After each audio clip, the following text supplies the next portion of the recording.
7월 20일 성경통독 우리말 성경 전도서 1장부터 4장. 다윗의 아들이자 예루살렘 왕이었던 전도자의 말씀입니다. 전도자가 말합니다. 허무하다, 허무하다, 정말 허무하다. 모든 것이 허무하다. 사람이 해 아래에서 열심히 일해서 얻는 것이 무슨 소용이 있는가. 한 세대가 가고 다른 세대가 오지만 이 땅은 영원히 남아있으며 해는 늘 떴다가 지고는 다시 그 떴던 곳으로 급히 돌아간다.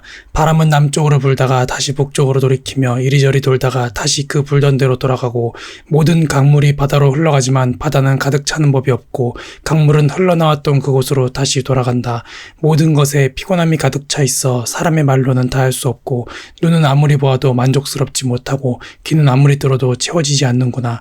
예전 것이나 지금 것이 똑같고 예전 일이나 지금 일이 다 똑같으니 해 아래에 새로운 것이 없구나. 그러니 보라 새 것이로다 라고 할 만한 것이 있겠는가. 그것은 이미 오래전부터 우리 시대 이전에도 있었던 것이다. 이전 세대의 일은 기억하지 못하고 이제 올 일도 한 번 지나가면 그 이후에는 기억에서 사라지기 마련이다. 나 전도자는 예루살렘에서 이스라엘을 다스리는 왕이었다. 내가 하늘에서 행해지는 모든 일에 대해 마음을 다해 지혜로 찾고 탐구하는데 이는 괴로운 일이었으며 하나님께서 사람들에게 주셔서 참으로 수고하게 하신 것이다. 내가 해 아래에 있었던 일들을 모두 보았는데 그것은 다 허무하고 뜬구름 잡는 일이다. 구부러진 것은 펼 수 없고 모자라는 것은 채울 수 없구나. 내가 마음속으로 말했다. 나는 지혜를 많이 쌓았다. 나보다 앞서 예루살렘을 다스린 그 어느 누구보다 더 많은 지혜를 얻었고 지혜와 지식을 많이 가졌다. 또한 나는 무엇이 지혜이며 무엇이 바보스럽고 어리석은 것인지 알려고 마음을 쏟았는데 결국 내가 배운 것은 이것 또한 뜬구름 잡는 일이라는 것이다. 지혜가 많을수록 근심도 많고 아는 것이 많을수록 고민도 늘어난다. 내가 또 마음속으로 말했다. 자, 시험 삼아 내가 무엇을 즐거워하는지 알아보자. 결국 이건 역시 허무할 뿐이었다. 내가 웃음에 대해서 미친 짓이다 라고 했고 쾌락에 대해서는 그게 무엇이냐 라고 했다. 내가 포도주에서 즐거움을 찾아보려고 했지만 내 마음은 여전히 지혜 쪽으로 기울었다. 참 어리석게도 사람들이 하늘 아래에 살면서 무엇을 하며 살아야 좋을지 알아보려고도 했다. 그래서 나는 이것저것 큰 일들을 벌였다. 나 자신을 위해 집들을 지었고 포도원도 심어보았다. 정원과 가수원을 만들고 그 안에 온갖 과일 나무들을 심었다. 나무를 기르는 숲에 물을 대려고 못도 만들었다. 남녀 종들을 사들이기도 했으며 내 집에서 종들이 태어나기도 했다. 나는 또 나보다 앞서 예루살렘에서 다스렸던 어느 누구보다도 많은 소와 양떼들을 소유해 보았다. 금은과 왕들의 보물과 여러 지방의 독특한 보물을 나 자신을 위해 모으기도 했다. 노래하는 남녀들과 남자들이 좋아하는 첩들도 수없이 많이 거느렸다. 이렇게 나는 나보다 앞서 예루살렘에 있던 그 누구보다도 크게 세력 있는 사람이 돼 남부러울 게 없었고 지혜도 여전히 내게 있었다. 나는 무엇이든지 내 눈이 원하는 것은 멀리하지 않았고 무엇이든지 내 마음이 기뻐하는 것은 절제하지 않았다. 내 마음이 내 모든 수고를 기뻐했고 이것이 내 모든 수고에 대한 보상이었다.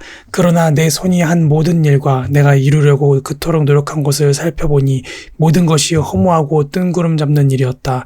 해 아래에 유익한 것은 하나도 없었다. 그러고 나서 내가 다시금 지혜에 대해 곰곰이 생각하고 바보스럽고 어리석은 것에 대해서도 생각해 보았다. 왕위에 오를 사람이라고 무슨 일을 더 하겠는가? 이미 돼 있는 일 말고 더 있겠는가? 빛이 어둠보다 나은 것처럼 지혜가 어리석은 것보다 낫다는 것을 내가 알았다. 지혜로운 사람은 그 머리에 눈이 있고 어리석은 사람은 어둠 속에서 헤맨다. 그러나 결국 내가 깨닫게 된 것은 이들 모두가 똑같은 운명이라는 것이다. 그러고 나서 내가 속으로 어리석은 사람에게 일어나는 일이 나에게도 똑같이 일어나는데 내가 무엇이 더 지혜롭다고 하겠는가 라고 했다. 그리고 속으로 이것 또한 허무하구나 라고 말했다. 지혜로운 사람도 어리석은 사람과 마찬가지로 영원히 기억되지 않는다. 이들 모두 다 미래에는 잊혀지고 만다. 지혜로운 사람이 어떻게 죽는가? 어리석은 사람이 죽는 것과 같다. 그래서 나는 사는 것이 싫어졌다. 해 아래 이루어진 모든 일이 내게는 괴로움이었기 때문이다. 그 모든 것이 허무하고 뜬구름 잡는 일이었다. 나는 내가 해 아래에서 그토록 노력해서 얻은 모든 것이 싫었다. 나도 내 뒤를 이을 사람에게 이것들을 남겨주어야 하기 때문이다. 그런데 그가 지혜로울지 어리석을지 누가 알겠는가? 어쨌든 내가 그토록 노력해서 얻은 모든 것, 내가 해 아래에서 지혜를 쏟아부은 모든 것을 그가 다스릴 것이다. 이것 또한 허무하다. 그래서 내 마음은 내가 해 아래에서 노력해서 얻은 모든 일을 보고 낙심하기 시작했다. 이는 자기 지혜와 지식과 공정함으로 수고해서 얻은 것을 그렇게 수고하지 않은 다른 사람에게 넘겨주어야 하기 때문이다.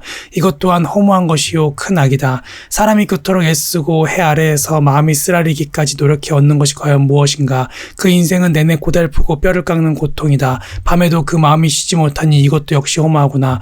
먹고 마시고 하는 일이 잘 되는 것보다 사람에게 더 좋은 것이 무엇이겠는가. 그런데 내가 보니 이것 또한 하나님의 손에 달려있다. 나보다 먹고 즐기는 일에 나은 사람이 어디 있을까. 하나님은 하나님 보시기에 좋은 사람에게 지혜와 지식과 복을 주시지만 죄인에게는 온갖 노력으로 모으고 쌓게 하시고 그것을 하나님 보시기에 좋은 사람에게 넘겨주게 하신다.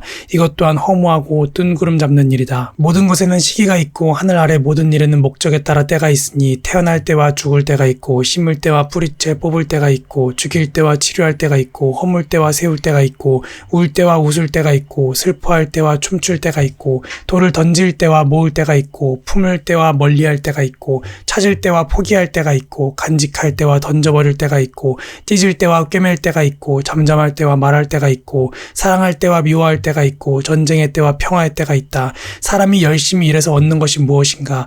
내가 보니 그것은 하나님께서 사람들에게 주신 고통이었다. 하나님은 그 모든 것을 그분의 때에 아름답게 만드시고 사람들의 마음속에 영원을 사모하는 마음을 주셨다. 그러나 하나님께서 하시는 일의 처음과 끝을 다 알지는 못하게 하셨다. 그저 사람은 기쁘게 살면서 선을 행하는 것보다 더 나은 것이 없다. 또 사람이라면 먹고 마시고 하는 일이 잘 되기를 바라는데 이것이야말로 하나님이 주시는 선물이다. 또 하나님께서 하시는 일은 무엇이든 영원하다는 것도 안다. 아무것도 거기에 더할 수도 뺄 수도 없다. 하나님께서 이렇게 하시는 것은 사람으로 하여금 하나님을 경외하게 하려는 것이다.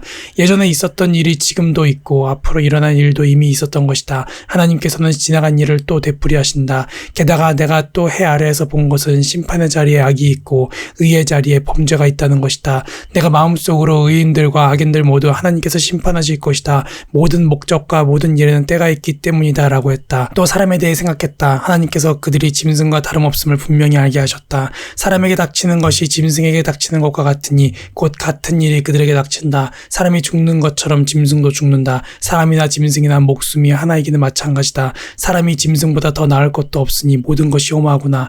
모두가 한 곳으로 되돌아간다. 모두가 흙에서 나왔으니 모두가 흙으로 돌아가는 것이다. 사람의 영혼은 위로 올라가고 짐승의 혼은 땅속으로 내려간다고 하는데 그것을 누가 알겠는가. 이렇듯 사람이 기쁘게 자기 일을 하는 것보다 더 나은 것이 없음을 내가 알았다. 그것이 그가 받은 몫이기 때문이다. 그가 죽은 뒤에 무슨 일이 일어나는지 알고 싶다고 누가 그를 다시 데려올 수 있겠는가. 내가 다시 해 아래에서 일어나고 있는 모든 억압당하는 일을 살펴보았다. 억압받는 사람들이 눈물을 흘리지만 그들을 위로해줄 사람이 없다. 억압하는 사람들은 힘을 행사하는데 억압받는 사람들을 위로하는 사람이 없다.